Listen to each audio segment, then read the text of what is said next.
PM Kisan Samman Nidhi যোজনাৰ 21 নং কিস্তিলৈ ইতিমধ্যে খুবেই গুৰুত্বপূৰ্ণ আপডেট ওলাইছে কৃষকসকলৰ বাবে। হয়, আপুনি যদি এজন কৃষক হয় আৰু আপুনি যদি পিএম কিষাণ সম্মান নিধি যোজনাৰ টকা লাভ কৰি আছিল, আপোনাৰ বাবে এই গুৰুত্বপূৰ্ণ আপডেট। লগতে আপুনি যদি নতুনকৈ পিএম কিষাণ সম্মান নিধি যোজনাৰ বাবে আবেদন কৰিছিল, তেনে ক্ষেত্ৰত আজিৰ এই ভিডিঅ'টো অত্যন্ত গুৰুত্বপূৰ্ণ আপোনাৰ বাবে। গতিকে আপুনি ভিডিঅ'টো সম্পূৰ্ণকৈ চাই থাকক। লগতে ভিডিঅ'টো ভাল পালে নিশ্চয় লাইক কৰিব আৰু চেনেলটো ছাবস্ক্ৰাইব কৰিব আৰু ভিডিঅ'টো যদি ফেচবুকত চাইছে পেজটো ফলো কৰি শ্বেয়াৰ এটা মাৰিবলৈ পাহৰি নাযাব।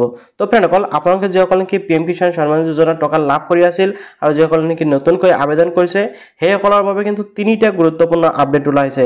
প্ৰথমটো হ'ল যে আপোনালোকে যিসকল নেকি পিএম কিষাণৰ টকা লাভ কৰি আছিল, সেইসকল নাম যিখন নতুন লিষ্ট আছে, এই নতুন লিষ্টত অন্তৰ্ভুক্ত হৈ আছে নাই, সেয়া আপোনালোকে কেনেকৈ জানিব পাৰিব বা কেনেকৈ চেক কৰিব পাৰিব সেয়া দেখাম।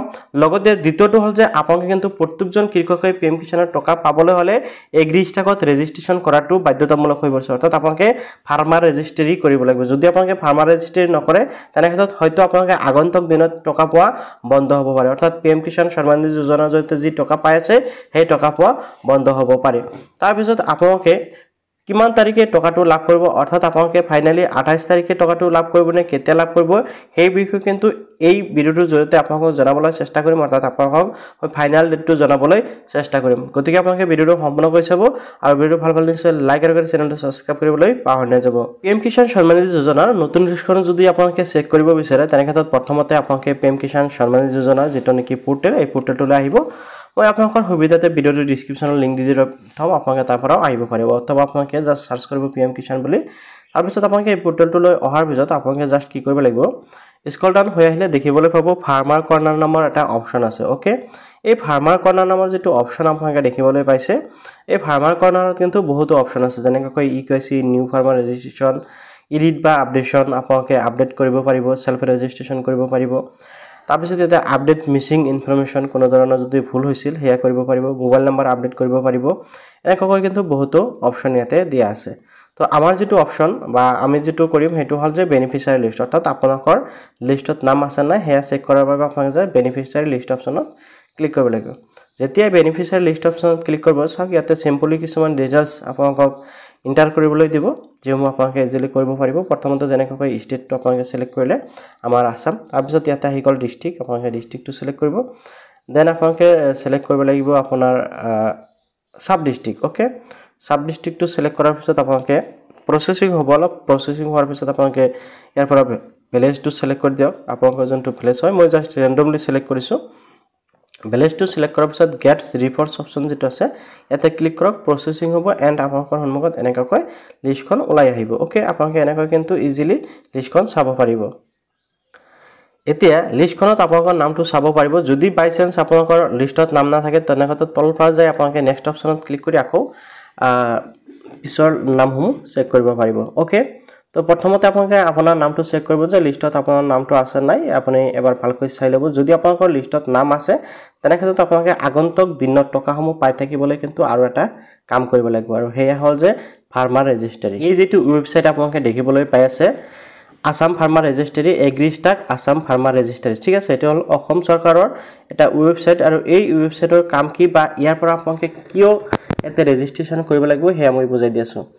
আসাম ফাৰ্মাৰ ৰেজিষ্ট্ৰি এইটো এটা পোৰ্টেল যিটো নেকি অসম চৰকাৰ তথা ভাৰতবৰ্ষৰ প্ৰত্যেকটো ৰাজ্যৰে কিন্তু এনেকুৱাকৈ নিজাববীয়া এটাকৈ ৱেবছাইট দিয়া আছে। তো ইয়াতে চাওক, আপোনালোকে এই ৱেবছাইটলৈ আহিলে নিশ্চয় বুজি পাব যে farmer registry has been started as an important initiative for the farmer in the state of Assam. Under this system, a unique farmer ID will be credited for us farmer. তো ইয়াতে এটা কথা ধুনীয়াকৈ উল্লেখ কৰা হৈছে যে আপুনি এজন যে ফাৰ্মাৰ, তাৰ বাবে আপোনাক এটা ইউনিক ফাৰ্মাৰ আইডি দিয়া হ'ব বা ফাৰ্মাৰ আইডি দিয়া হ'ব, যেটো নেকি প্ৰত্যেকজন কৃষকৰ বাবে প্ৰয়োজনীয়। অৰ্থাৎ আপুনি যে এজন কৃষক বা আপুনি যে কৃষি ক্ষেত্ৰৰ যিসমূহ নেকি সুবিধা আছে, সেইসমূহ যদি ল'ব বিচাৰে, তেনে ক্ষেত্ৰত আপুনি এজন কৃষক হিচাপে প্ৰমাণ কৰিব বিচাৰে, তেনে ক্ষেত্ৰত আপোনালোকে আসাম ফাৰ্মাৰত ৰেজিষ্ট্ৰি কৰিব লাগিব বা এগ্ৰি ষ্টাক আসাম ফাৰ্মাৰত ৰেজিষ্ট্ৰি কৰিব লাগিব। তো ইয়াতে ৰেজিষ্ট্ৰি কৰিবলৈ হ'লে প্ৰথমতে কিন্তু আপোনালোকে এই ৱেবছাইটলৈ আহিব লাগিব। এই ৱেবছাইটত অহাৰ পিছত আপোনালোকে যিটো লগইন উইথ চিএছচি অপশ্যন দেখুৱাইছে, ইয়াতে ক্লিক কৰিব, অ'কে অপশ্যনত ক্লিক কৰিব। এই ক্লিক কৰাৰ পিছত আপোনালোকে দেখিবলৈ পাব চিএছচি আইডি আৰু পাছৱৰ্ড খুজিছে। তো এতিয়া চাওক, আপুনি যদি ইয়াতে ৰেজিষ্ট্ৰেশ্যন কৰিব বিচাৰে, আপোনালোকে কিন্তু মোবাইলটো ব্যৱহাৰ কৰি ৰেজিষ্ট্ৰেশ্যন কৰিব পাৰিব। ইয়াতে জাষ্ট আপোনালোকৰ প্ৰয়োজন হ'ব CSC ID আৰু পাছৱৰ্ডটো গতিকে আপোনালোকে যদি মোৰ পৰা CSC ID আৰু পাছৱৰ্ডটো ল'ব বিচাৰে তেনে ক্ষেত্ৰত কমেণ্টত জনাব লগতে আপোনালোকে মোৰ চেনেলটো কিন্তু সকলোৱে সাবস্ক্ৰাইব কৰি ৰাখিব কিয়নো মই নেক্সট এটা ভিডিঅ'ত আপোনালোকক দেখুৱাম যে আপোনালোকে কেনেকৈ CSC ID ৰ জৰিয়তে ফাৰ্মাৰ ৰেজিষ্ট্ৰিটো কৰিব পাৰিব আৰু আপোনালোকে ফাৰ্মাৰ ৰেজিষ্ট্ৰি কৰি আপোনালোকে কেনেকৈ PM কিষাণৰ সুবিধাসমূহ ল'ব পাৰিব গতিকে আপোনালোকে এতিয়া চেনেলটো সাবস্ক্ৰাইব কৰিব লৈ পাহৰি নাযাব আৰু আপোনালোকে যদি আপডেটসমূহ পাই থাকিব বিচাৰে তেনে ক্ষেত্ৰত মোৰ WhatsApp চেনেল অথবা মোৰ Telegram চেনেল সকলোৱে সাবস্ক্ৰাইব কৰি ৰাখিব তো আশা কৰিছো আপুনি নিশ্চয় বুজি পাইছে আপোনালোকে সকলোৱে কিন্তু PM কিষাণৰ 21 নং কিস্তি পাবলৈ হলে এই যেটো আপোনালোকে এগ্ৰি স্ট্যাকত কিন্তু ৰেজিষ্ট্ৰেচন কৰাটো বাধ্যতামূলক হৈ পৰিছে জাস্ট PM কিষাণই নহয় অন্য যিকোনো চৰকাৰী আঁচনিসমূহ আপুনি এজন কৃষক হিচাপে লাভ কৰিবলৈ হলে আপোনালোকে কিন্তু এতে ৰেজিষ্ট্ৰেচন কৰাটো বাধ্যতামূলক আপোনালোকে যিসকলে ভাবি আছে যে 21 নং কিস্তিটো কেতিয়া পাম তো হেকলৰ বাবে মই জাস্ট গুগলত সাৰ্চ কৰি দেখুৱাইছো PM 21 ইনস্টলমেন্ট ডেট বুলি লিখি মই সাৰ্চ কৰিলো ইয়াতে কিন্তু গুগলত সব কি দেখুৱাই আছে যে দা 21 instalment which is part of the third cycle December to March in expected to be granted in November 2025 অৰ্থাৎ ইয়াতে কোৱা আছে যে 2025 নৱেম্বৰ মাহতে আপোনালোকে টকাটো পাব আৰু ইয়াতে কোৱা আছে থাৰ্ড সাইকেল অৰ্থাৎ আপোনালোকে নৱেম্বৰ মাহৰ তৃতীয় সপ্তাহ বা তেনেকৈ হ'ব তাৰ কাৰণ হল আপোনালোকে সকলোৱে জানে যে যেটো নেকি 20 নং কিস্তি টকা দিয়া হল এটো কিন্তু আপোনাৰ আগষ্টৰ 2 তাৰিখত হয়তো দিয়া হৈছিল সেই হিচাপত দেখিবলৈ গলে কিন্তু দেখো মানে নৱেম্বৰ মাহে পৰে নৱেম্বৰ মাহত আপোনালোকে হয়তো এই টকাটো লাভ কৰিব ঠিক আছে এক্সপেক্টেড কৰা হৈছে যে আশা কৰা হৈছে যে আপোনালোকে নৱেম্বৰ মাহৰ যেটো নেকি 28 তাৰিখ বা 30 তাৰিখৰ ভিতৰত অৰ্থাৎ 20 ৰ পৰা 30 তাৰিখৰ ভিতৰত আপোনালোকে আশা কৰিব পাৰে PM কিষাণ সন্মান নিধি যোজনা টকাটো লাভ কৰিব কিন্তু এতিয়ালৈকে চৰকাৰ তৰফৰ পৰা কোনো ধৰণৰ কিন্তু ফাইনাল ডেট দিয়া হোৱা নাই বা চৰকাৰে কোনো ধৰণৰ ফাইনাল ডেট আপোনালোকক প্ৰভাইড কৰা নাই গতিকে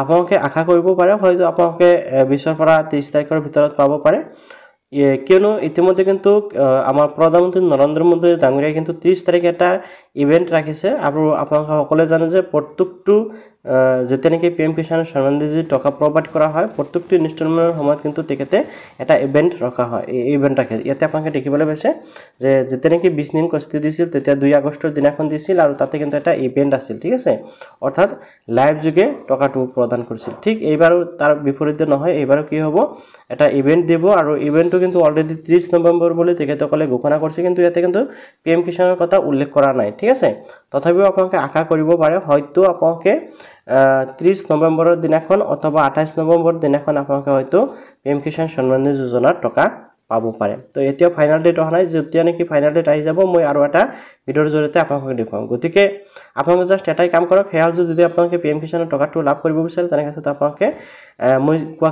মই কোৱা কামখিনি আপোনালোকে আগতীয়াকৈ কৰি ৰাখক অন্যথা কিন্তু আপোনালোকে হয়তো PM কিষাণৰ টকা লাভ নকৰিব পাৰে তো ভিডিওটো ভাল লাগিলে লাইক আৰু চেনেলটো সাবস্ক্ৰাইব কৰিবলৈ পাহৰি